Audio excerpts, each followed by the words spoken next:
Hello mga friends!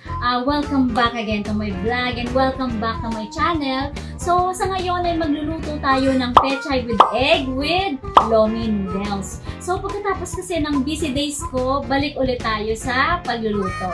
So bago tayo magluto, ipapakita ko muna sa inyo kung ano-ano ang mga ingredients na gagamitin ko sa pagluluto ng pechay with egg with lomi noodles. Okay? Eggs, tomato, onion leeks, onions, lomi noodles, garlic, chicken nor cubes, and oyster sauce. So, okay mga friends, bago tayo magluto ng pechay with eggs and lomi noodles, so lulutuin muna natin yung egg. Okay, so ito, 3 eggs ito ha.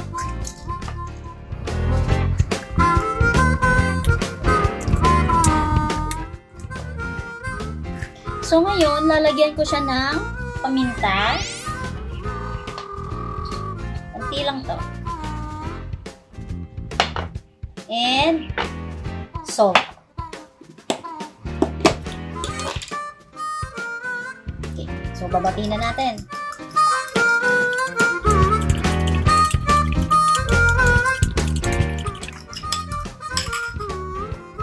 Okay, so ilagay na natin yung mantika. Bago tayo magluto, kailangan muna natin lutuin yung itlog ng hiwalay. Okay? So, painitin muna natin yung mantika. Okay, so ilagay ko na yung egg.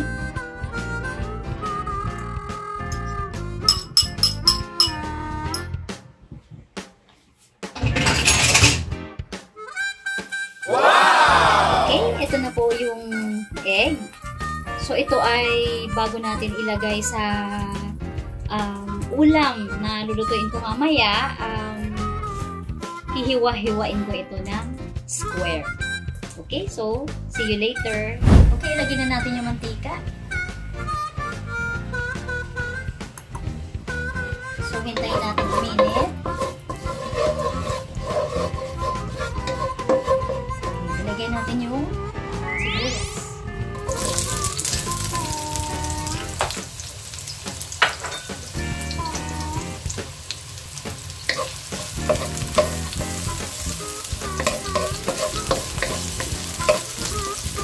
Hihintayin na muna natin mga friends mag-brown ang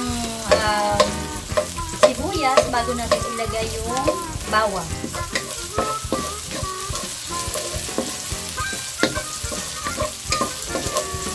So, medyo brown-brown na siya, no? So, isunod natin ngayon yung bawang.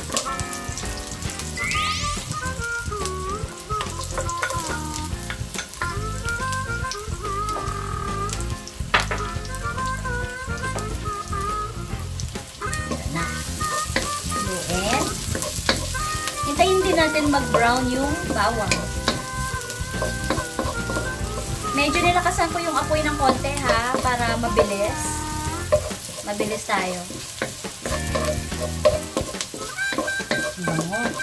Ang bango. Okay, medyo nag-light na yung bawang.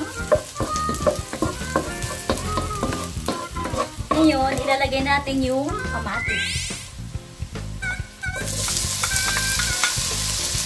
Yung kamatis na nilagay ko, so sobrang hinog siya. Mas maganda kasi pag sobrang hinog yung kamatis na ilalagay kasi lalo dun yung katas. So lalong sumasarap siya sa pagkain. Okay, lalagyan din natin siya ng paminta. So, ito yung paminta. Ano lang to ha, tinansya ko lang to. So, later, pag kulang yung lasa, pwede nyong dagdagan.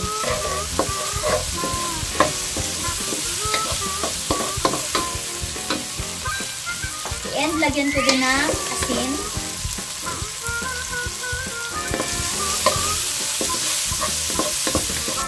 Okay, mga friends, lagyan natin ngayon ng tubig. So, yung tubig na ilalagay ko, tinansya ko lang din ito. So, later, pag magkulang, dadagdagan nyo na lang.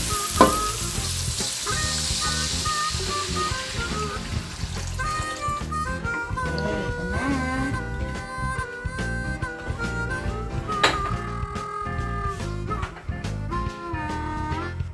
And ilalagay ko na rin yung oyster sauce.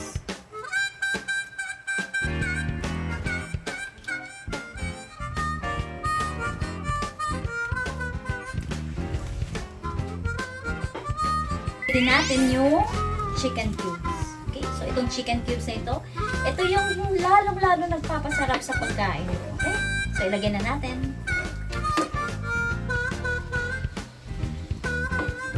Okay, so, mga friends, habang tinutunaw ko yung mga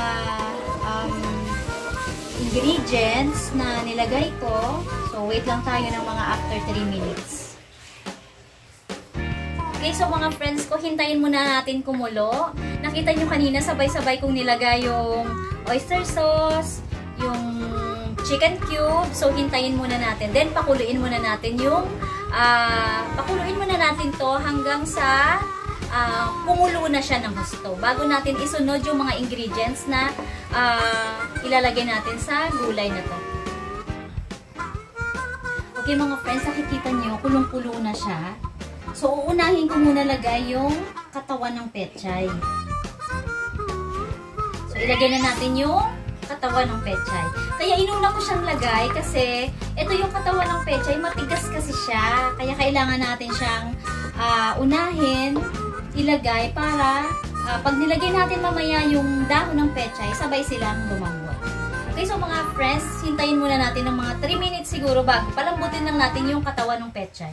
Okay, so mga friends, sa pan-checking, medyo malambot na yung katawan ng pechay. So, ilulunod ko na ngayon yung lomi noodles. Pero actually, ang ilalagay talaga natin dito is egg noodles. So, since na hindi available yung egg noodles, so pwede naman natin ilagay yung lomi noodles. Pero, bago ko siya ilalagay ito, hinugasan ko ito ng 3 beses kasi alam kong medyo maalat ito. Okay, so ilagay na natin.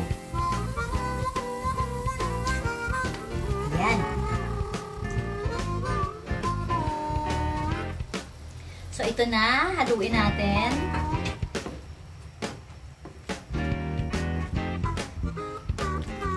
Yun.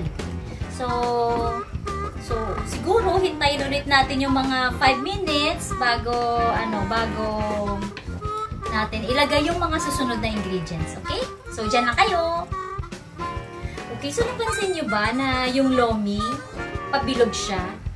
Actually, kasi ang lomi, dalawang klase yon, isang palapad, tsaka isang pabilog. So, ngayon, since ito yung iluluto ko, pabilog yung kinuha ko na lomi. Okay, so ito yung pamalit sa egg noodles. Okay? Okay, mga friends, yung luto na to, medyo pakuluin talaga natin para matanggal yung amoy nung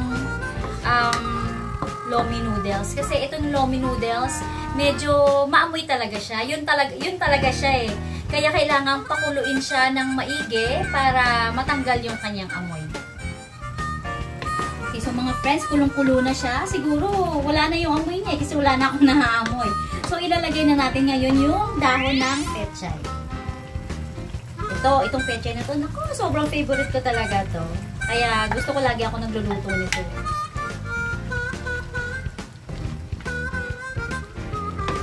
Okay, so haluin lang natin. Alam niyo mga friends, nasa sa inyo kung magdadagdag kayo ng tubig, ha? Kasi ako, para sa kanya-kanya kasi tayo ng version kung paano magluto nito. Okay, so sa mga friends ko na mahilig magluto na masabaw, ito, pwede niyong dagdagan ng tubig. Pero para sa akin, yung tubig na to, okay na sa akin to. Tamang-tama lang siya. And kanina, alam niyo ba, tinikman ko to. Ang sarap.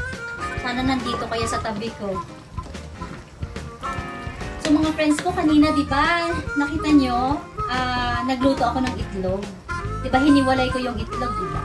So ngayon, ito na, ilalagay ko na siya. hiniwa-hiwa ko yung itlog, then ilalagay ko dito.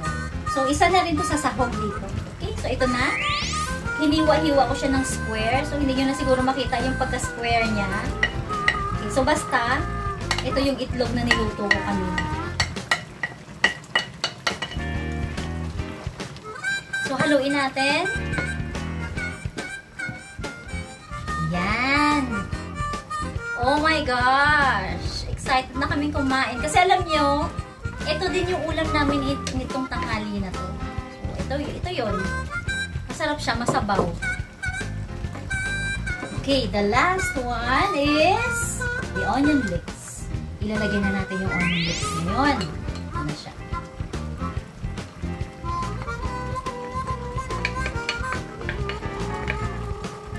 Okay.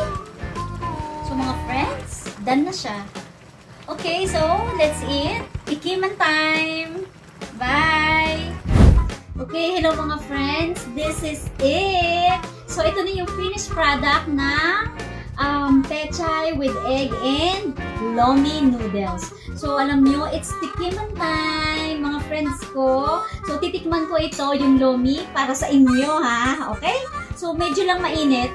Medyo mainit, ha? Okay, titikman ko muna. Ito.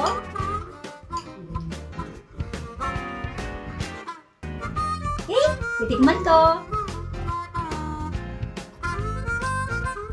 Oh my God! Wow! Diyos ko mga friends, super sarap talaga. So, balanse ang lasa ng lomi noodles, ng pechay, ng egg. So, balanse sila. So, ang sarap talaga. Tamang-tama sa pananghalian namin. And sa mga mommies na gustong magluto ng mura lang na ulam and masustansya para sa inyong mga anakis. So, ito na. Ito na siya. Alam niyo ba mga mommies? Kung magkano rin yung ginastos ko dito? 124 pesos lang. Good for 4 persons. Okay, so, sa mga gustong magluto ng panandalian lang, yung mabilisan na pagluluto. So, ito na. Ito na yung para sa inyo. Okay? So, please subscribe to my YouTube channel, Gracia Noise Vlog. Okay, bye!